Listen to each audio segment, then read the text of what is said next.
पिताश्री, आपने मुझे बुलाया?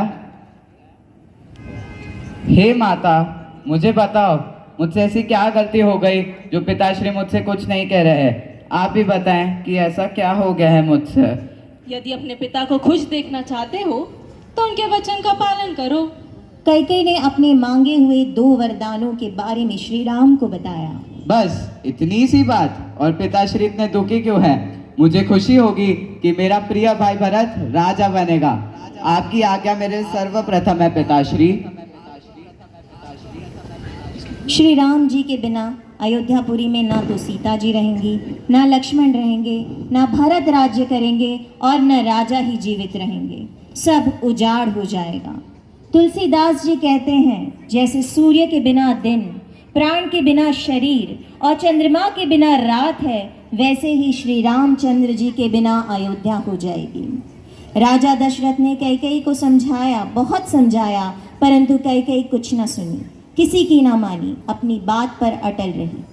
आदेश अनुसार श्री राम माता कौशल्या के पास जाते हैं और उनसे हाथ जोड़कर वनवास के लिए आज्ञा लेते हैं।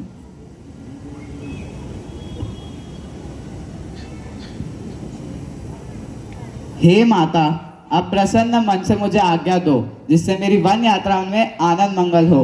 भूलकर भी डरना नहीं। हे माता, 14 वर्ष वन में रहकर पिताजी के वचन को सत्य कर फिर लौटकर आपके चरणों की सेवा करूंगा। आप मन को दुखी ना करें। राम, तुम तो पिता को प्राणों के समान प्रिय हो। तुम्हारे चरित्र को देखकर वे नित्य प्रसन्न होते थे। राज्य देने का शुभ दिन भी उन्होंने ही निकलवाया था। फिर अब किस अपराध से वन जाने को कहा? इसका कारण सुनाओ मुझे। श्री राम ने माता कौशल्या को पूरी बात बताई। राम, तुमने अच्छा किया। पिता की आज्ञा का पालन करना ही सब धर्मों में से सबसे बड़ा धर्म है। राज्य देखो कहकर वन दे दिया, इसका मुझे जरा भी दुख नहीं। दुख तो इस बात का है कि तुम्हारे बिना भरत को, महाराज को और प्रजा को बहुत भारी दुख होगा।